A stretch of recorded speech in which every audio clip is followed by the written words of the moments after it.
I just saw The Running Man, and unfortunately, I did not love it.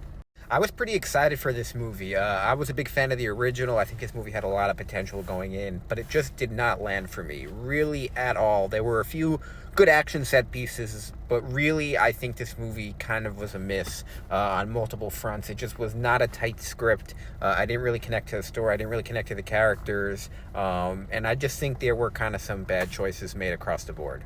The problem with this movie is that without Schwarzenegger, this movie basically loses all of its camp and all of its charm. I'm a big fan of Glenn Powell. I think he's a really good actor. He's got a bright future ahead of him, but he's just not Arnold Schwarzenegger. And you lose all of that humor and all of that campy stuff from the 80s. And what you're left with is really just a generic action movie with maybe a few twists and turns that are a little bit unexpected.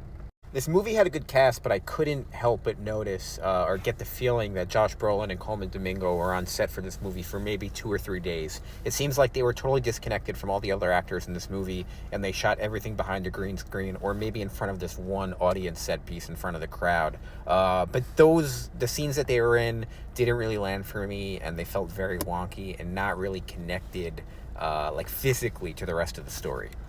The sci-fi world they created I actually thought was pretty cool and had some potential, but they didn't really go deep enough into that. This movie wanted to be like several different things and didn't really commit to one lane. I thought there were several moments where they kind of strayed from the sci-fi world and it felt like we were in the real world, which doesn't make any sense because we're not in the real world. We're kind of like in this futuristic world. So I thought they kind of half-assed that when they should have really dove all the way in on that.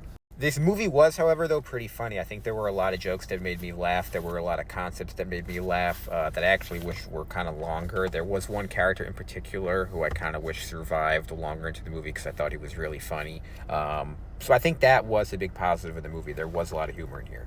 While I have been pretty negative on the movie, I totally disagree with the fact that this movie people are saying this movie shouldn't have been made. I don't think The Running Man is some sacred text that shouldn't have been remade. It's been almost 40 years. Glenn Powell is on the rise. And so if he wanted to make this movie, I'm totally okay with it. It's just really a matter of the script. I didn't think the script was well done. And I really didn't think this movie was honestly well edited or well directed. I think, like I said, it goes squarely on Edgar Wright's shoulders. I just think that there were a lot of parts of the movie that weren't that engaging, that kind of dragged on.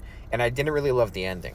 I'll talk about the ending more in my spoiler review, but there's one character in particular that comes out of nowhere in this movie, and all of a sudden just starts giving this dramatic performance and starts screaming, and I'm like, what the hell is going on with this character? This is terrible. I don't know if it was just me, but I'm curious to see what other people think, but I just hated this part. I really didn't like the ending to this movie. I think they should have ended it a different way. I didn't read the book, so a lot of people are talking about the book ending. I'm not sure. I didn't read the book.